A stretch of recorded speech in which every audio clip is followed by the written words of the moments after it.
What's up, Breakthrough Success listeners? Mark Berti, the podcasting coach here, helping people launch, grow, and monetize their podcasts. And in the business of entrepreneurship, there's just so many different things where we call the shots. We are responsible for our success, and we truly have to care about our work and to really continue that sense of commitment and to strengthen your commitment in a way that you're getting more done, you're making more things happen. We have a really awesome guest who is going to share with us how we can do that. So the guest who joins us today, he is the membership board chair of EO Louisiana and helped EO of Louisiana become the fastest growing chapter in the country. EO is the only global network exclusively for entrepreneurs with a network of 13,000 leading entrepreneurs in 52 countries. He's also the author of the Give a DAMN book, which you could get on Amazon, a few other places. We'll link to it in the show notes. But our guest who joins us today for this episode is none other than Mark Lewis. Mark, welcome to the show. Hey, you're terrific to have me on the air with you, Mark. I really do appreciate it. And you know, this is a passion of mine, just like what you're doing is a passion of yours. And your breakthrough success is pretty complimentary of what you're doing. Well, Mark, I'm definitely happy to have you on the show. And I think we should start with your book. What inspired you to write the book, and what's the message that you want to share with us today? Well, it's funny you asked that question, because if you told me 10 years ago I was going to write a book, I would have told you that, no, that's not in my DNA. I'm not a writer. But in the marketplace, I just saw so many things, both in a business perspective and in a personal perspective, of people taking advantage of other people, not doing the right thing, and just looking at how society had become more selfish than it ever has been. Now, me being 62 years old and you being younger than me, you haven't seen that as much as I have. So I started writing stuff down. I had a dictaphone, and I couldn't believe some of the things that I was seeing. So I gathered about 60 typewritten pages, and I wrote all these pages down and organized it, and decided that this was something I needed to do, because the culture of today's society has been degrading over the last 40, 50 years, and I'm determined to change it. And to have that mission is really strong. That's the thing about being an entrepreneur. You have the ability to truly impact people with your work. And part of that is being committed to this long goal.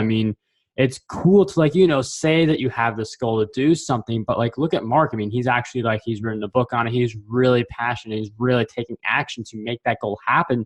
So I'm wondering if you could share with us, for people who they may have this big goal, whether it's to impact the lives of others, or maybe you just start off looking for money and then you think of the impact later, which honestly, I always think impacts from the start and then the money comes. But anyway, how do you suggest people stay committed on that long path? Well, I think the most important thing is to have a passion to what you're doing. If you can't have that passion and you don't set a goal, sometimes you'll flounder and it's not important to you.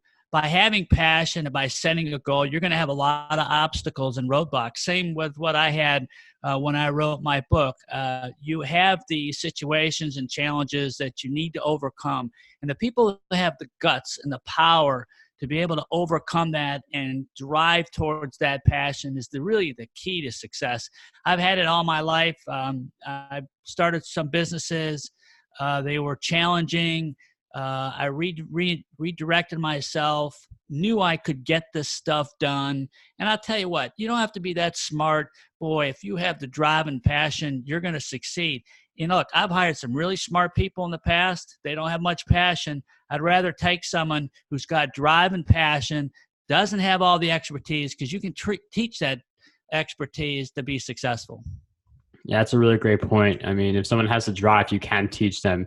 It's a lot harder to teach someone drive than it is to teach someone this is how you grow your podcast or something like that. So I definitely really like the insights there, focusing on the drive. I know that for even some of the most driven people, they can still hit roadblocks. And depending on the roadblock, it can feel like they are very stuck. So I'm wondering, what's your advice for those people who they're super passionate, but maybe they have a big obstacle, they're not seeing the money come in, enough money to do it full time or something like that? Well, one of the things I had marked behind me was I surrounded myself with people, and I surrounded with people who encouraged me to continue to drive me. And I have to really give a lot of accolades to my dad. He was a business person. He won Small Business Person of the Year in Rochester, New York. And he kept telling me, look, you're going to have roadblocks, you're going to have drive. So if you can form what I call a tribe, a circle of friends and people who believe in you, who can encourage you and can motivate you. My wife's that way now. I run CEO roundtables. They're that way. Sometimes you just say, oh my God, I'm so tired. And then they pick you up. I just attended a leadership academy in Detroit through Entrepreneurs Organization, Louisiana. And they were really a catalyst. I've met so many great people, so many leaders, and they're now my catalyst to drive forward. And having a support group like that is really, really important. Yeah, and this always goes back to something. If you've listened to enough Breakthrough Success episodes, you may have heard me say a few times, you are the average of the 5 people you spend most of your time with. I haven't said it as much, but I've definitely said it a lot more in past episodes. So that's a Jim Rohn quote for anyone who's wondering. But I really think it is important for us to surround ourselves with people who could build up our commitment, who really allow us to not just like continue to show up and do the work every day, but also to just get better at our craft. So, I mean, I'd say like part of it is luck with the people you surround yourself with, but part of it is being very intentional. So I wonder if you could share with us how you were able to surround yourself with that kind of network. I always look for people who are smarter than me. I don't have an ego. And if you can get these people that have an expertise in some level, that you allow them to empower what they do, and you know they're going to do it well, and then you know they're going to have failures, having those smart people without the ego, letting them do what they do best, will help and actually contribute to your success. And I've found that throughout my years. Look, I'm not a technical guy. I'm a sales and marketing guy. I'm a business development guy. Well, I ran a technology company. I knew that this guy, and let him go and do what he needs to do, that he could make it work. So if you have that culture, now you all have to work together, right? You got to have a culture of people that are willing, that are respected, that are smart. You can go miles and miles, more so than anybody else. And culture is very important. I mean, the culture you set up right away really impacts how your entire organization will go. And even if we're talking about 1-man, 2-man shows where it's like a solopreneur, you've got an assistant, the culture you set up right away, you've got like really deep culture stuff. Like you hear about like what Google or Apple or like whatever this big tech company is doing with their culture. But, something as simple as like replying to emails late or something like that, that becomes in a sense a culture, like being late. So I'm wondering if you could share with us, how can we create a good culture for ourselves and also maintain that culture? Well, there's companies out there that what I call have C players, and the best way to lose A players is to tolerate C players. So you have to look in the culture of the organization. And I believe the number one success in any company is their culture. So what I do is I try to hire the right people that have the right mindset, that have this, what they call servant attitude. And you're right, the servant attitude is going beyond what people expect of you to get to the next level, sending that email late at night. But the culture drives it all. So if you take care of your employees, and I firmly believe this, take employees first. And if you do that, they'll naturally take care of your customers. Serve them, support them, give them the tools that are necessary, let them do it, let them fail, let them learn from their experiences. And once they do that, they'll take care of your clients, and the business will grow. I have a statement in my book, and it says, I really don't care about revenue. And everybody looks at me like, what? That's crazy. You have to care about revenue.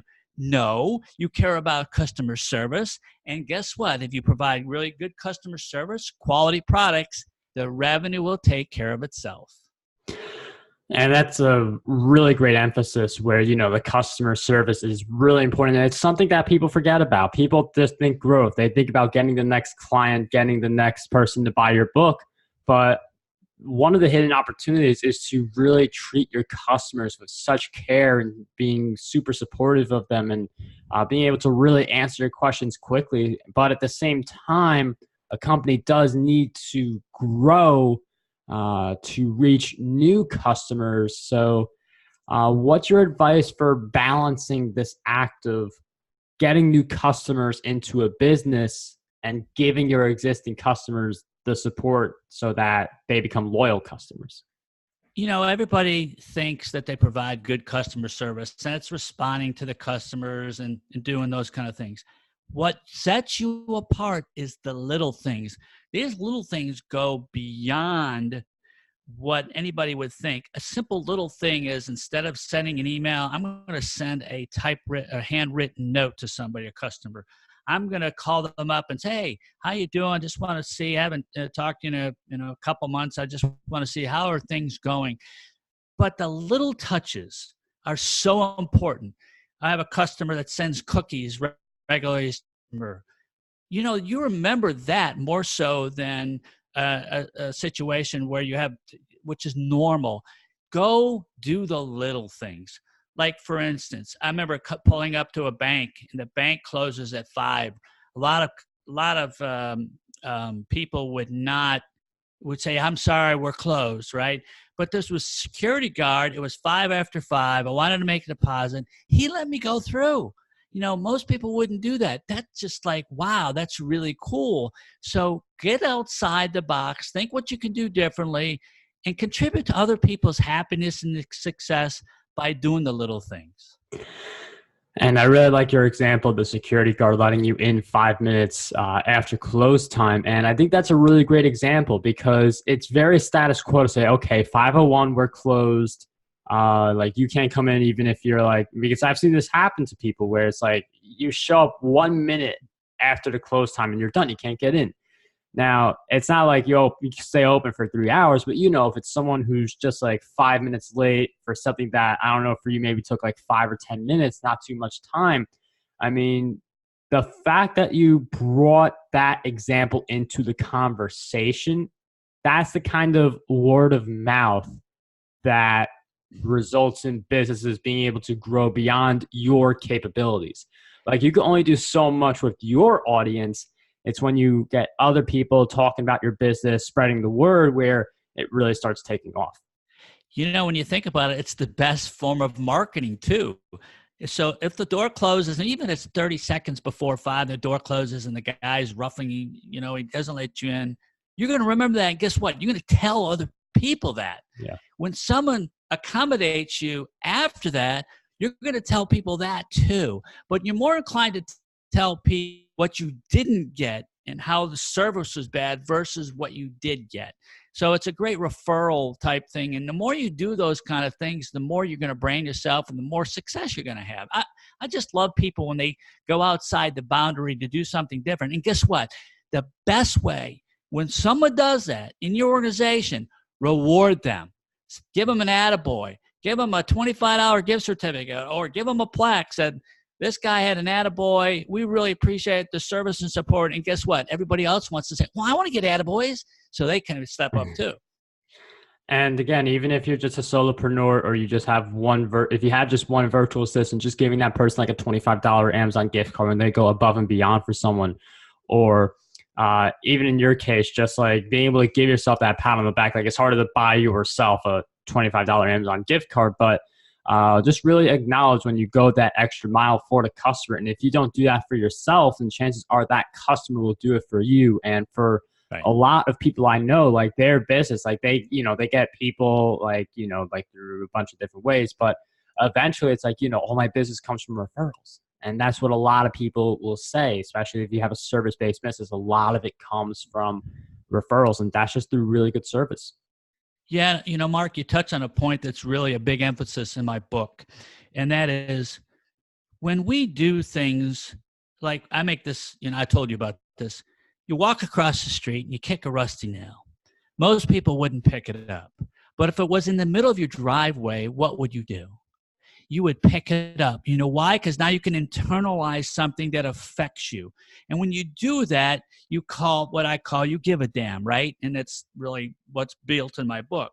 We have to look outside our own internal thinking and do what we can for other people like we would do for ourselves, or what's important to ourselves. And we, family's important, and things that could affect us are important. Why can't we look upon that as for other people? And I think we're getting away from that because we're doing things because we want something in return. You can't do that. You have to be serving a servant attitude, knowing that you will get something in return, but you can't expect it. It will just come to you. And that's the key point in the book that I made. Get that servant attitude and you'll get rewarded. You'll be happier. There's so many statistics that show when you do that, you're happier. And that's what I am really passionate about taking to the American people. And I do like the servant attitude. I mean, just being able, like, there, giving value, really going above and beyond, whether it is doing something as small and like no one's going to see, like picking up that rusty nail, or something big, like, like providing valuable content for like a whole bunch of people. Like, that servant attitude will help you. And then at the same time, you will get business from that. So one of the things that, I see a lot is people just chase money. And then people come on my show and they'll say, like, I was after the dollar. And then like, I 10 years later, like, I was like, what am I doing with myself? And then they ditched their job, hence the idea of my Ditch the Job podcast. But if you really focus on like giving and you put that as the emphasis, a lot of stuff does come back your way and you do feel a lot more fulfilled in the process. And usually get much more than what you give. And that's a key component of it. I'm going to emphasize this really importantly.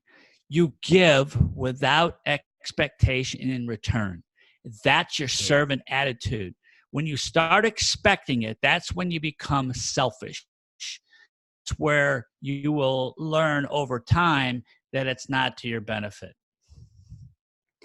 Yeah, that is a really great point. Now, I mean, you can get a whole lot in return, but it's not why you should give. I mean, you don't have to give a whole bunch, like, you don't have to buy someone a car or anything like that. It's just like, it's something as simple as like, in our case, Mark sent me a copy of his book. He had an actual rusty nail that he included with that, which very creatively makes the message clear. And just like, again, like a handwritten thank you note, that does not cost much at all. For like all the different expenses we have, like a handwritten note and shipping that out is something like very easy to afford. And if you can't do that, a phone call. You can email, but I mean, like a phone call or a handwritten thank you really go to the next level. And, it's not a big investment of time or of money. And you make someone feel a lot better. You make yourself feel a lot better. And a lot of stuff can come out of giving as well. Yeah. So you're referring to the attitude of gratitude. And I have found in the research of my book is the more you feel grateful or the more you thank people for what they do for you, it makes them feel good and it makes you feel good. And when you have two sides that are happier, the ironic thing is over time, you're going to live longer. And who doesn't want to live longer? The attitude of gratitude, just showing appreciation for everything that you do for people. And that will come back to you in the long term as well. And so I have found that when you say thank you or when you smile to somebody or when you're positive in that way, it lifts people up. Who wants to be around negative people? It's really interesting because when I'm at the grocery store, the cashier will go, "Oh, how are you today?" And I go, "Terrific." And they like jump out of their seats, but they have this big smile on their face, right? So I've lifted them up, right? And then some people says, "Well, how can you always be so terrific all the time?" And I go, "It's just because some days are more terrific than others." So that's the point. Positive attitude of gratitude. It'll make you happier, makes everybody lift them up.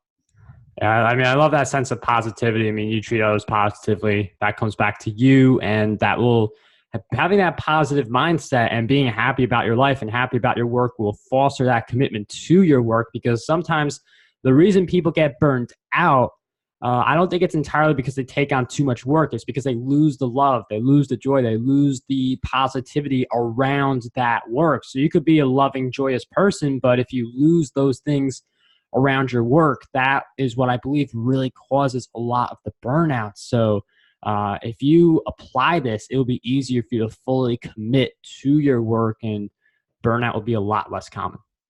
You make an absolute great point. Yep. I agree with you 100% on that. Yeah, I mean, burnout is just something that happens a lot. It really comes down to, are you positive? Are you doing what you love? And then that's going to help you really go after your goals. So speaking of, you want to add something to that? Or? No, I'm just saying, sometimes people are, they get down on themselves, right? Oh, and, yeah.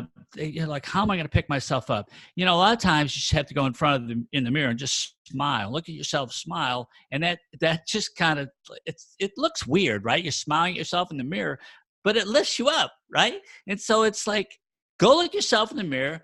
Tell the mirror how great you are, that you're motivated, you're going to go forward. And if you're ever down, just say, I got the world by people have it much worse than I'm doing terrific. I'm going to engage, and I'm going to go forward, and I'm going to make it happen. Yeah, it's really awesome. And we do feel down about ourselves. It's one of those like natural things to feel. But again, it's how you hack your mind so that you think differently about yourself. And I feel like listening to Mark really makes you think like these different thoughts of like, how can I be more positive? How can I be happier? How can I refuel my commitment towards my work? And I really do recommend everyone does grab a copy of Mark's book, Give a DAMN, which will be certainly you don't want to say that word. my mom's home, so I got it. I get it. Yeah, you can watch it. You can get it on Amazon. So I appreciate the plug.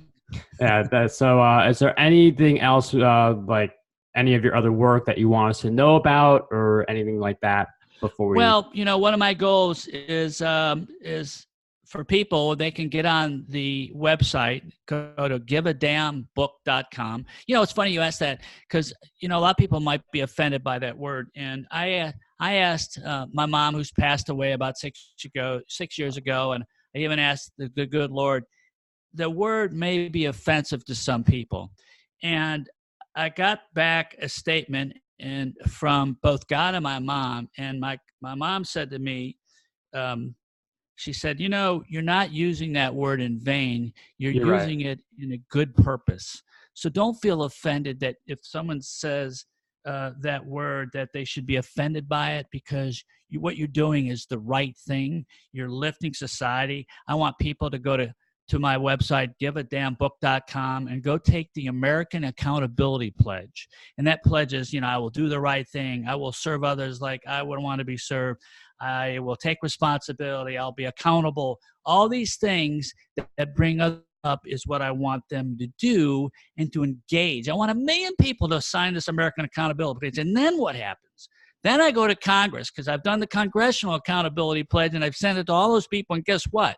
None of them get back to me.